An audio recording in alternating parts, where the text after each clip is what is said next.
Hello friends, welcome to NCERT classes. और आज हम एनसीईआरटी क्लासेस में क्लास 11th का chapter number 1 the living world study करने वाले हैं।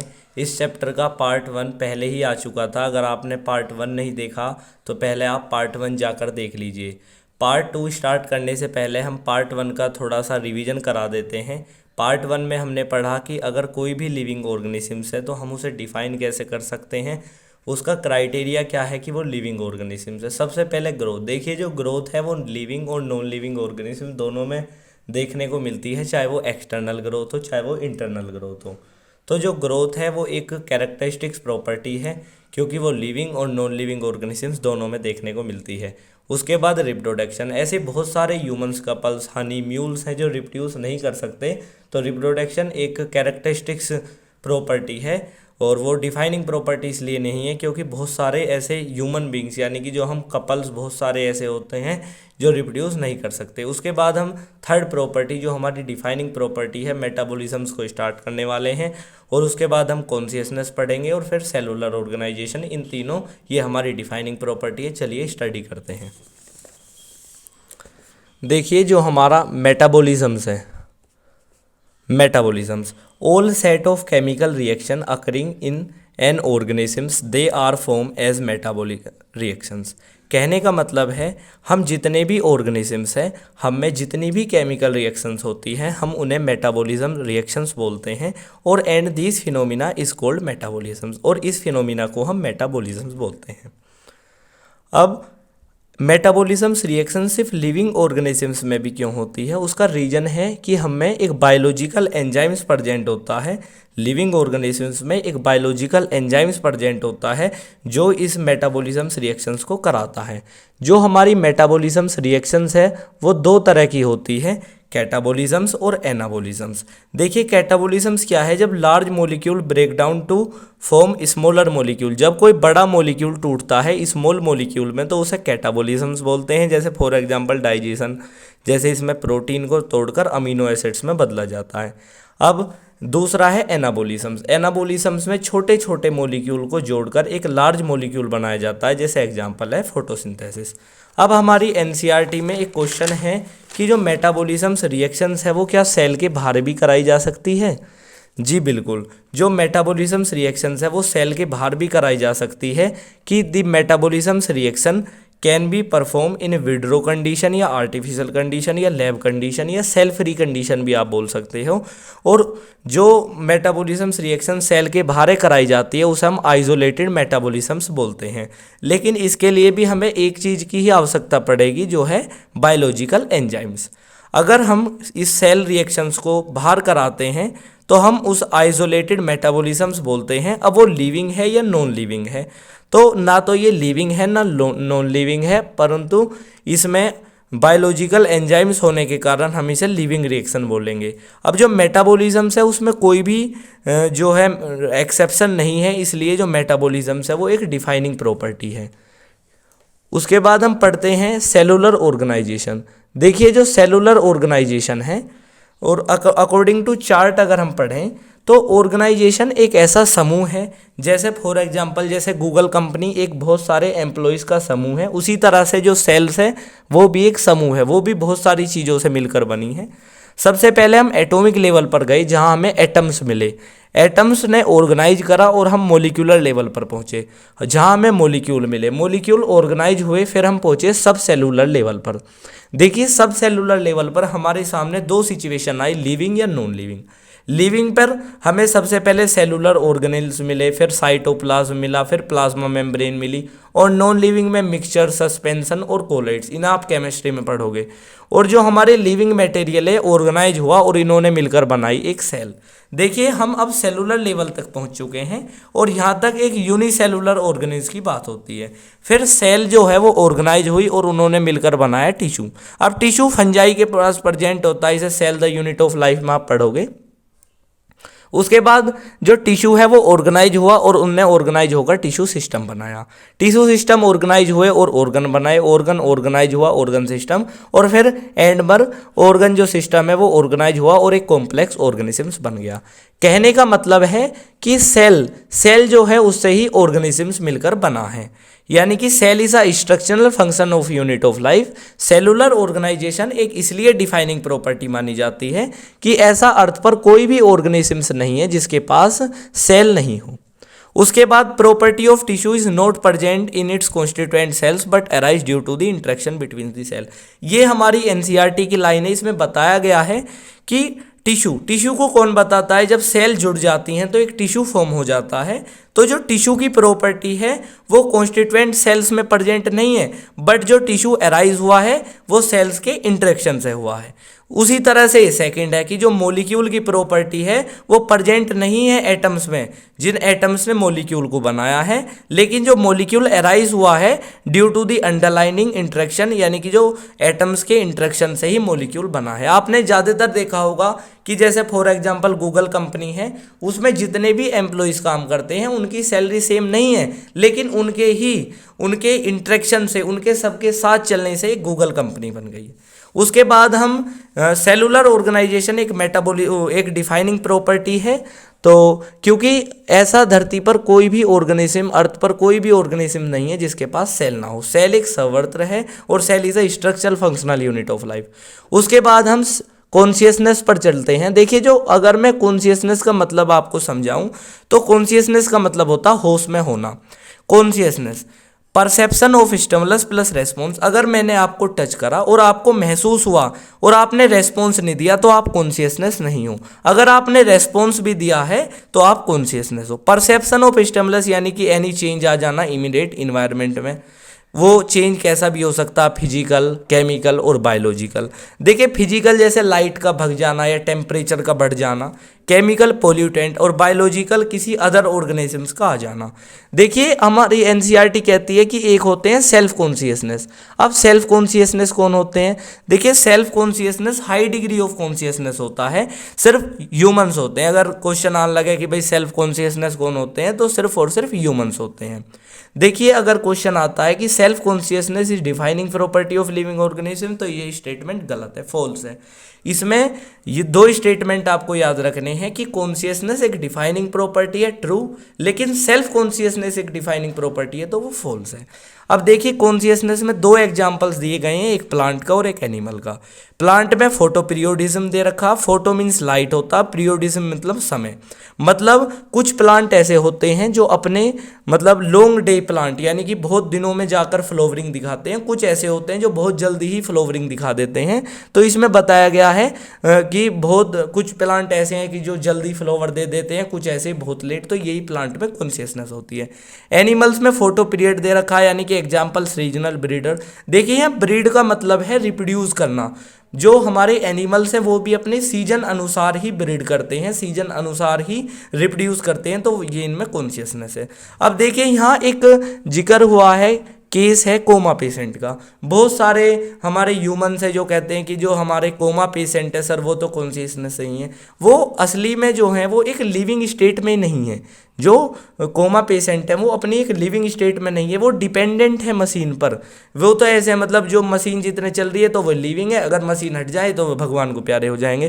कहने का मतलब है उनका ब्रेन डेड है और वो एक मेडिकल स्टेट में है इस समय, तो वो एक कॉन्शियसनेस नहीं है। और कॉन्शियसनेस एक डिफाइनिंग प्रॉपर्टी है। जितने भी लिविंग ऑर्गेनिजम्स है वो सब कॉन्शियसनेस होते हैं, ठीक है। कॉन्शियसनेस का मतलब है परसेप्शन ऑफ स्टिमुलस और प्लस रेस्पॉन्स। अगर कोई जो ऑर्गेनिजम्स है वो महसूस कर पा रहा है और आपको रेस्पॉन्स दे रहा है तो वो जो है कॉन्शियसनेस है। जितने भी लिविंग ऑर्गेनिजम्स हैं हमारी धरती पर, ये एनसीईआरटी की दो लाइन्स है, इंपॉर्टेंट है कि जितने भी लिविंग ऑर्गेनिजम्स है अर्थ पर उनका सेम है genetic material, but to varying degree, यानी कि उन पर छपी हुई इंफॉर्मेशन अलग है। जैसे मैं एग्जांपल आपसे बर्ड्स का लेने लगूँ, भाई बर्ड्स के जो जेनेटिक मटेरियल है, जो डीएनए, उस पर लिख रहा कि भाई इनके दो पर होते हैं, तो हमारे में थोड़ी ना लिख रहा, लेकिन सबका जो जेनेटिक मटेरियल है वो सेम है, जो है डीएनए, ठीक है। उसके बाद सेकंड लाइन कह रखी है कि जितने भी ऑर्गेनिजम्स है अर्थ पर वो एक कॉमन एनिस्टर से ऑर्गेनाइज हुए हैं कि उनका कोई ना कोई पहले जो स्ट्रक्चर था वो सेम ही होगा। जैसे आपने सुना होगा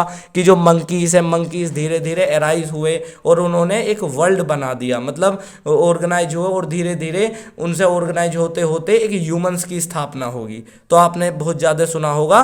तो उस कॉमन स्ट्रक्चर को हम प्रोजिनोन बोलते हैं। ठीक है, देखिए अब हमने लिविंग के बारे में बात कर ली, अब हम पढ़ते हैं लिविंग वर्ल्ड। अगर आप लिविंग वर्ल्ड का दूसरे शब्दों में आप मतलब बताना चाहते हैं तो लिविंग वर्ल्ड को हम बायोडाइवर्सिटी कहते हैं, कि जितने भी अर्थ पर डिफरेंट तरह के ऑर्गेनिजम्स हैं हम उन्हें स्टडी करते हैं इसमें। देखिए बायोडाइवर्सिटी, जब हम पूरे लिविंग वर्ल्ड को पढ़ेंगे तो इसे अकॉर्डिंग टू दी एक ऑर्गेनाइजेशन पढ़ना पड़ेगा, जिस ऑर्गेनाइजेशन का नाम है according to IUCN, International Union of Conservation of Nature and Natural Resource. ये वाली जो डेफिनेशंस है वो पहले ही एग्जाम में आ चुकी है, इसलिए ये इंपॉर्टेंट है। जो हमारी अकॉर्डिंग टू IUCN है वो बताती है कि इस अर्थ पर जितनी भी टैक्सोनॉमिकल नॉन स्पीसीज हैं वो 1.7 मिलियन टू 1.8 मिलियन हैं, यानी कि जिनमें से 0.5 मिलियन प्लांट है और 1.3 मिलियन एनिमल्स हैं। अगर हम टू स्टडी दी बायोडाइवर्सिटी यानी कि इस पूरे वर्ल्ड की स्टडी करना चाहते हैं तो हमें आवश्यकता है क्लासिफिकेशन की, और उस क्लासिफिकेशन को करने के लिए एक हमारी ब्रांच ऑफ साइंस है जिसे हम बोलते हैं टैक्सोनॉमी। जो टैक्सोनॉमी डिस्कवरी करी यानी कि जिसमें टैक्सोनॉमी के बारे में स्टडी करी सबसे पहले, उनका नाम है, टैक्सोनॉमी के फादर बताया जाता, फादर ऑफ कार्लस लिनियस साहब। ऐसी ब्रांच ऑफ साइंस है जो डील करती है एक दी प्रोसेस ऑफ क्लासिफिकेशन, यानी कि एक क्लासिफिकेशन करती है ऑर्गेनिजम्स का। अब इन्होंने जो टैक्सोनॉमी है वो दो तरह से बताई, एक क्लासिकल टैक्सोनॉमी और एक मॉडर्न टैक्सोनॉमी। देखिए जो हमारी क्लासिकल टैक्सोनॉमी है और जो हमारी क्लासिकल, उसमें बेसिक ऑफ क्लासिफिकेशन ये है, सिर्फ मॉर्फोलॉजी यानी कि ऑर्गेनिजम्स को बाहर से देखा जा रहा था और ठीक है भाई ये इस ग्रुप में रख दिया जाए। उसके बाद जो मॉडर्न टैक्सोनॉमी है उसमें मॉर्फोलॉजी यानी कि ऑर्गेनिजम्स को बाहर से भी देखा जा रहा था, एनाटॉमी, उसके इंटरनल स्ट्रक्चर को, उसकी सेल इंफॉर्मेशन की, उस पर कितनी सेल है, इसका डेवलपमेंट प्रोसेस ये कितनी देर में डेवलपमेंट करता है, एम्फ्राइलॉजी यानी कि ये कैसा दिखता है, और इकोलॉजिकल इंफॉर्मेशन, ये डिफिकल्ट वर्ड है, इसका मीन्स है कि ऑर्गेनिजम्स कहाँ रहता है। उसके बाद हमारा NCERT में एक वो दे रखा है वर्ड जो जिसका नाम है सिस्टमेटिक। सिस्टमेटिक एक एडवांस ब्रांच ऑफ साइंस है, ये भी जो है वो ये भी एक ऐसा प्रोसेस है, ये भी एक ऑर्गेनिजम्स को क्लासिफाई करता है। जो मॉडर्न टैक्सोनॉमी और प्लस फाइलोजेनी, यानी कि इसमें ऑर्गेनिजम्स को देखा तो जा रहा था कि भाई वो कहाँ रहता है या वो बाहर से कैसा दिखता है, अंदर से कैसा, उसके फाइलोजेनी उसमें प्लस कर दिया गया स्टडी ऑफ इवोल्यूशनरी हिस्ट्री, यानी कि उन्हें देखा गया कि भाई इनके दादा परदादा कैसे थे, यानी कि हिस्ट्री के बारे में जाना गया। जो ये वर्ड्स है सबसे पहले हमारे कार्लस लिनियस साहब ने देखा और ये बुक में देखा गया वर्ड्स है, जिस बुक का नाम सिस्टमा नोड्यूरा था। Steps of taxonomy, steps of taxonomy क्या है कि कहने का मतलब है कि टैक्सोनॉमी एक ऐसी ब्रांच ऑफ साइंस है जो बताती है कि भाई क्या नाम है ऑर्गेनिजम्स को कैसे क्लासीफाई किया जाए। तो सबसे पहले किसी भी ऑर्गेनिजम्स को क्लासीफाई करेंगे तो कैरेक्टरिस्टिक्स, उसका कैरेक्टरिस्टिक्स देखी जाएगी, आइडेंटिफिकेशन, क्लासिफिकेशन और नोमेनक्लेचर। अब हम स्टडी करने वाले हैं नोमेनक्लेचर। देखिए नोमेनक्लेचर पढ़ने से पहले हम नेम्स के बारे में बात करने जा रहे हैं। देखिए जो नेम्स हैं वो भी दो तरह के होते हैं, एक वर्नैकुलर नेम और एक साइंटिफिक नेम। वर्नैकुलर नेम क्या होता है, ऐसे नेम जिन्हें हम रीजनल नेम बोलते हैं, जो रीजन टू रीजन वेरी करते हैं, या जिन्हें हम लोकल नेम बोल सकते हैं। जैसे यहाँ हम मैंगो कह रहे हैं, कहीं और जाके हमने सुना तो उसे आम बोलते हैं। उसके बाद साइंटिफिक नाम एक ऐसा यूनिफॉर्म नाम है जो थ्रू आउट दी वर्ल्ड, यानी कि जो पूरे वर्ल्ड चलता है। इसका कंसेप्ट कार्लस लिनियस साहब ने दिया और ये बायोलॉजिकल नोमेनक्लेचर नाम से जाना जाता है। उसके बाद हम बायोलॉजिकल नोमेनक्लेचर पढ़ने जा रहे हैं। देखिए बाय का मीन्स होता है दो, यानी कि अगर हम मैंगो का एक इंग्लिश नेम देखें तो मैंगो का नाम होता है मैंजीफेरा इंडिका, जिसमें फर्स्ट नाम होता है जीनस, दूसरा स्पीसीज। जो जीनस है उसका फर्स्ट लेटर जो है कैपिटल बनाना चाहिए और जो स्पीसीज है उसका फर्स्ट लेटर स्मॉल बनाना चाहिए। अगर आप उसमें ऑथर का नाम ऐड कर दें, जैसे कार्लस लिनियस साहब का हमने ऐड कर दिया लीन, तो अगर हम तीनों चीज़ों को ऐड कर दें तो उसे हम बोलते हैं बाइनोमियल एपिथेट। जो हमारा ये नाम है हम इसे लैटिन लैंग्वेज में लिखते हैं। अगर ये लैटिन लैंग्वेज में नहीं होता तो हम इसे बनाने की कोशिश यानी कि लैटिनाइज्ड यानी कि बनाने की कोशिश करते हैं। और दे आर रिटन इन इटैलिस्ट, अगर हम इसे इटैलिस्ट में लिखें या कंप्यूटर डिवाइस या हैंड रिटन में लिखना चाहें तो हम इसे अंडरलाइन करनी पड़ती है सेपरेटली। देखिए लैटिन भाषा एक ऐसी भाषा है जिसमें कोई भी चेंज नहीं आता बहुत बहुत दिनों तक, यानी कि कोई भी हम इसमें चेंज नहीं कर सकते। जो ऑथर का नाम है ना तो हम इसे लैटिन भाषा में लिखते हैं और ना लैटिन भाषा में बनाने की कोशिश करते हैं। जो कंप्यूटर डिवाइस पर हम इसे लिखते हैं तो रोमन फैशन यानी कि अपनी सिंपल भाषा में लिखते हैं। और जब हम इसे हैंड रिटन लिखते हैं तो कोई भी अंडरलाइन नहीं करते। देखिए जैसे हमने ये कार्लस लिनियस साहब के में अंडरलाइन नहीं करी, लीन हमने दोनों के में अंडरलाइन करी, जीनस स्पीसीज, लेकिन इस पर अंडरलाइन नहीं करी। उसके बाद कोड्स ऑफ नोमेनक्लेचर हम स्टडी करने जा रहे हैं।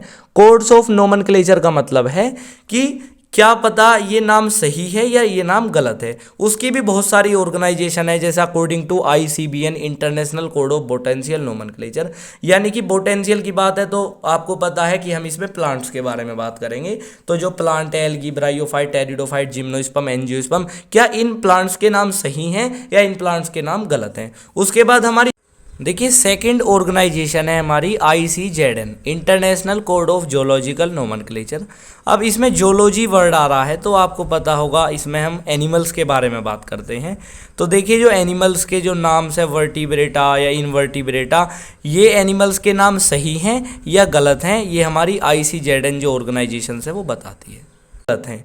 फिर according to ICNB International code of Nomenclature of Bacteria की जैसे BGA यानी कि ब्लू ग्रीन एल्गी, साइनोबैक्टीरिया या माइक्रोप्लाज्मा, यानी कि इन ऑर्गेनिजम्स के नाम सही हैं या गलत हैं। ICUCN यानी कि international code of viruses classification nomenclature, इन वायरसों के जो नेमिंग करी गई है वो सही है क्या। ICNCI international code of Nomenclature of cultivated plant की जितने भी ये कल्टीवेटेड प्लांट है जैसे गन्ना, गाजर, इनके जो नेम्स है वो सही हैं। देखिए बेसिकली कोड ऑफ नोमेनक्लेचर का मतलब यही है, जो आपने नोमेनक्लेचर करा ये बताते हैं कि हाँ ये नोमेनक्लेचर सही है या गलत है। उसके बाद हमारा नेक्स्ट टॉपिक टैक्सोनॉमिकल हिरार्ची है। ये एक ऑर्डर है, आप इसमें ही सही मायने में तो क्लासिफिकेशन इसमें ही सीखने वाले हैं। ये बताती है कि अगर कोई भी नया ऑर्गेनिजम्स मिला है तो हम उसकी क्लासिफिकेशन कैसे कर सकते हैं। ये जो टैक्सोनॉमिकल हिरार्ची है हम इसे अगले वीडियो में आपके पास पढ़ाएंगे। उसके बाद जो हमारा चैप्टर है NCERT, हम NCERT के लाइंस आपको दिखाना चाहते हैं। देखिए जैसे हमने मेटाबॉलिज्म्स के बारे में पढ़ा कि another characteristics of metabolism, NCERT two line ही नोट्स बने हैं कि जितने भी लिविंग ऑर्गेनिजम्स है वो केमिकल से मिलकर बने हैं और ये केमिकल छोटे बड़े साइज और फंक्शंस इनका होता है। इसके बाद NCERT में लाइंस में डिस्कस किया गया है कि जो hence while metabolisms is a defining feature है क्योंकि ये सारे ऑर्गेनिजम्स में देखने को मिलता है और बिना किन्हीं एक्सेप्शन के। आइसोलेटेड मेटाबॉलिज्म्स रिएक्शंस, हम उन रिएक्शंस को बोलते हैं जो रिएक्शंस बाहर कराई जाती हैं, विड्रो कंडीशन में कराई जाती हैं, सेल फ्री कंडीशन में कराई जाती हैं। अब ना तो हम इन्हें नॉन लिविंग नॉन लिविंग कह सकते हैं, बट श्योरली हम इस बात से श्योर हैं कि ये लिविंग है, क्योंकि उसके बाद रीजन है क्योंकि लिविंग के पास ही बायोलॉजिकल एंजाइम्स है और बिना बायोलॉजिकल एंजाइम्स जो है वो मेटाबॉलिज्म रिएक्शन करना असंभव है। उसके बाद cellular organisation of a body एक डिफाइनिंग फीचर है। आपको मैंने बताया कि ऐसा कोई भी ऑर्गेनिजम्स नहीं है जिसके पास सेल ना हो। उसके बाद द नंबर ऑफ स्पीसीज की जितनी भी हमारी अर्थ पर स्पीसीज हैं वो 1.7 से 1.8 मिलियन तक हैं और इस लिविंग वर्ल्ड के बारे में पढ़ना हम बायोडाइवर्सिटी बोलते हैं।